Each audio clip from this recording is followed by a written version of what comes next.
everyone, this is Margaret Manning with 60 and Me. This is the place where women over 60 come to be inspired. My guest today is Kory Floyd. Kory is a professor of communications at the University of Arizona, and he has spent a lot of his career working on the subject of loneliness and the need for affection in our life. Kory, I really appreciate you being here. Welcome. Thank you so much for having me. You know, we've got so many questions for you. As you know, we've got a big community of women, older women.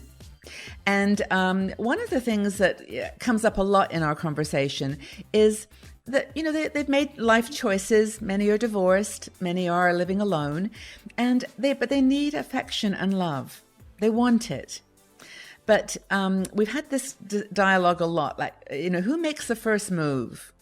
Not just with men. You know, right. but in any relationship. And I think a lot of women sometimes think that someone's going to magically knock on the door and say, hi, I want to be your friend. But, you know, and so they feel lonely. And I think that's maybe a challenge for some of our people. So what advice would you give to someone that's feeling that kind of loneliness and that need for love and affection? Yeah. No, it's a very common issue and really across the lifespan. We can feel lonely at any age. And so I think that in terms of advice, in terms of thinking about it, one thing would be to recognize that it's normal, right? That this is not an abnormal thing to feel. It doesn't mean that there's anything wrong with you or the choices that you have made. Yes. It's just it's a kind of experience that can happen to any of us, right. In any life experiences and at any age. Now, understanding that it's not abnormal doesn't mean that makes it any less distressing. Right. So loneliness, it can be a very distressing condition, particularly when it becomes chronic.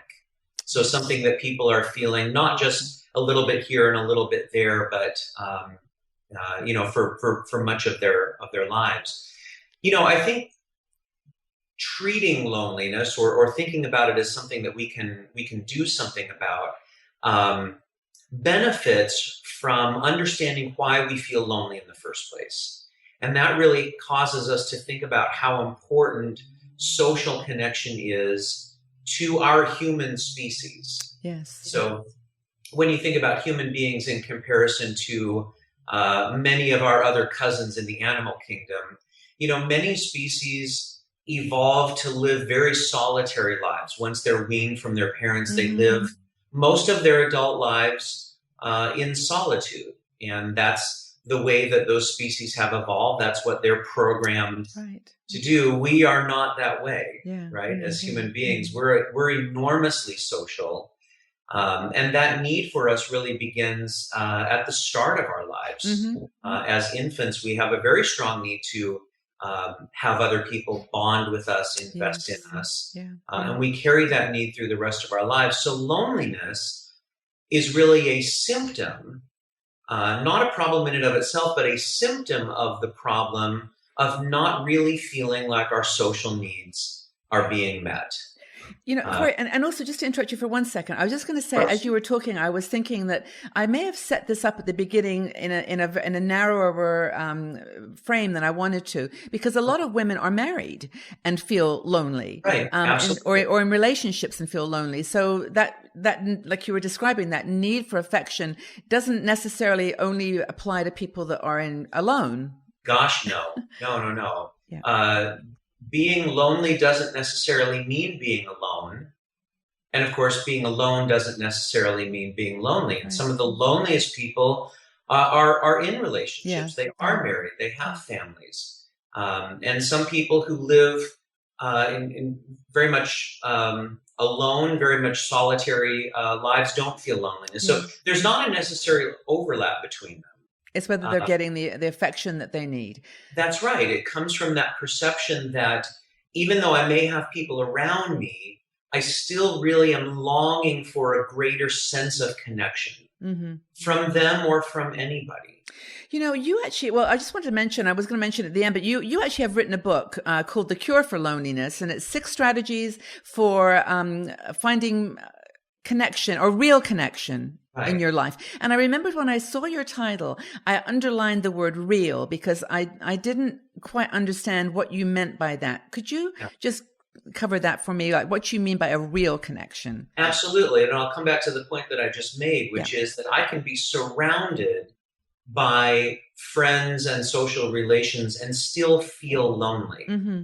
So, what I'm longing for there is not just communication, it's not just Right. social interaction. It's something with a sense of um, depth, with a sense of genuineness, with a sense of Mm-hmm. sincerity that I feel like I'm missing.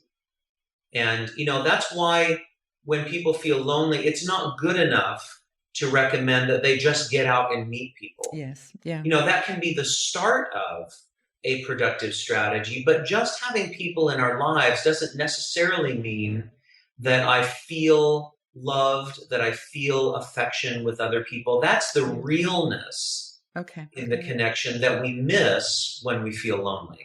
Okay.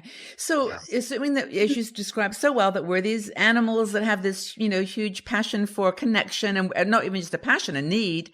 absolutely. How do we manage this though? Because if we live in cities, we're a little isolated, or even in the country.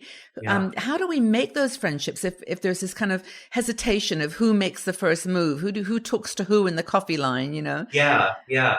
No, it's a really good point, and I think that one of the reasons that we often feel this tension between my need for affection and my fear of rejection Right. really comes back to the same issue, which is that Mm-hmm. our need for connection is so great that there's a sense that I might attempt to make a connection with somebody else and I might fail in Yeah. that attempt. Yes. And often that can keep people from trying. It can keep us shy. It can keep us inhibited. Where I might see someone in a coffee line, or I might see somebody at church or at the gym Right. that maybe I'm drawn to in some way. I'd love to get to know better. I'd love to make some connection to. And so there's that part of me that's motivated to do that, but there may also be this part of me that wonders, well, what if they don't reciprocate, or what if they Mm-hmm. don't seem to be interested in me? And that comes back to this need to kind of protect myself from rejection. And that can be a very strong need in people. And so often that's where I recommend people um, kind of spend some time examining first is how brave can they be, right? And make it And a challenge. sometimes Yeah. that's right, and, Yeah. and and sometimes it means that we have to be brave, and we have to step outside of what we think of as our comfort zone, recognizing that it's not going to pay off for us every time, Right. right? There will be those times when we feel rejected. There will be those times when we don't get the return on our investment in other people. Yeah. Um, what we hope for, of course, is that the net benefit is greater than that. And so for every time that we feel rejected, we also have an encounter with somebody that has a sense of genuineness in it. So, I mean, in your opinion, I mean, how does someone overcome that though? I mean, that sort of negative self-talk seems to be the default for a lot of us. And it's only because it's either we've had an experience that's hurt us, or we've had, I don't know. I mean, any thoughts on practical things people could do? Well, sometimes it really is self-talk, as you mentioned, and I might be saying to myself, I'd really like to say hi to this person, but they probably won't want to talk to me. Yeah. Cause And that can be sort of a default way of thinking for a lot of yeah. people, even though if I ask myself to maybe put myself in the other person's position, I would absolutely want to talk to them. Yes. I wouldn't be having that thought about them if they were to approach me. So I have to ask myself, why do I think that they would reject me if I know that I wouldn't reject them? Where's that self-talk coming from? And sometimes it does come from situations where I've been hurt in the past. We can certainly learn to give ourselves that message, but often it just becomes a habit. It just becomes a default way of seeing the world so that it can, in a way, shield us, right? It kind of gives us an out. Yes. That, well, I wanted to say hi, but I was worried about what they would say or what they would do, so I didn't. And that can kind of become my excuse. So examining that, being open to questioning the kinds of messages that we just routinely give ourselves in our own mind. That's the basis of a lot of therapies as well, is to think about what kind of maladaptive stories are we telling ourselves? Yeah. And how can we change the story in our mind? Change the whole frame. Yeah. Absolutely. But I think the good news actually for the women in the community is that women do seem at some point in their 60s to say, "Oh, forget it. I don't, I'll just go for it." I'll make a comment here that may appear a little sexist, but it seems like men are the ones that do have a little bit more fear of rejection. Would you say that in your research and your experience that is true, or that's a really good question. I have not found that to be the case, but what I could speculate is that perhaps as we get older, we fear different kinds of rejection, right? So as a man, for example, maybe a large part of my self-identity and the value that I have for myself is based on things like my career, for instance, and so I might be more cautious about situations where I could be rejected professionally, right? Whereas women who tend to give more weight and more value to their close relationships in general than men do, I could see maybe that's an arena where they become a little bit more cautious. But I think that to the extent that women can reach that stage where they say, "You know what, forget it, I'm just going to go for it." I think that can be a really adaptive strategy. Yes. Absolutely. Because it allows them then, even if they're having that kind of monologue of self-doubt, it allows them to say, "You know what, I recognize the self-doubt, but I'm going to ignore it. Yes. I'm just going to go for it."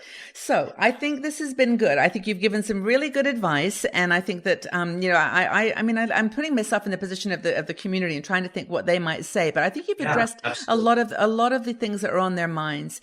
I wanted to mention again your book though, but The Cure for Loneliness. And you have a website, don't you? I do. Is it just Kory Floyd? It's KoryFloyd.com. That's right. So if people are interested in your research and the work you're doing, they can check out your website. And I know you've got a lot of great suggestions. So thanks again for your time. Oh, you're so welcome. Thank you, Kory.